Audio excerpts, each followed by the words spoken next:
ইনশাআল্লাহ আমি বেঁচে থাকতে এই ভণ্ড বেদাতীদের কোনো সমাবেশ ঢাকা শহরে হতে দিব না।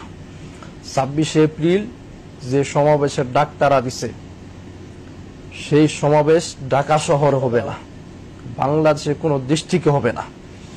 যত ধরনের ব্যবস্থা যা কিছু করা লাগে আমি তাই করব। এই ভণ্ড বেদাতীদের কোনো সমাবেশ এই 26 এপ্রিল যে সমাবেশ হবে এই সমাবেশে যা করা লাগে আমি একের পর এক ভিডিও করেই যাব, প্রতিবাদ করেই যাব।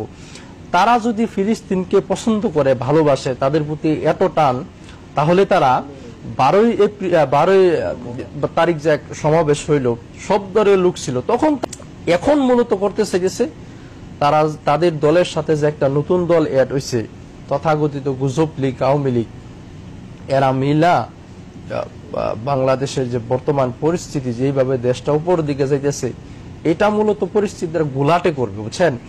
সরকার বিরোধী আন্দোলন করবে, মিছিল মিটিং করবে, তারা দেশকে বিশৃঙ্খলার দিকে নিয়ে যাবে। এই কারণে মূলত তারা 26 এপ্রিল মূলত তারা এই সমাবেশের ডাক দিছে। মূলত তাদের আন্দোলনটা মূলত মেইন টার্গেটটা হচ্ছে গিয়া তাদের সংগঠন জানান দিবে যে এখন যে নতুন এক দল যুগ হয়েছে মূলত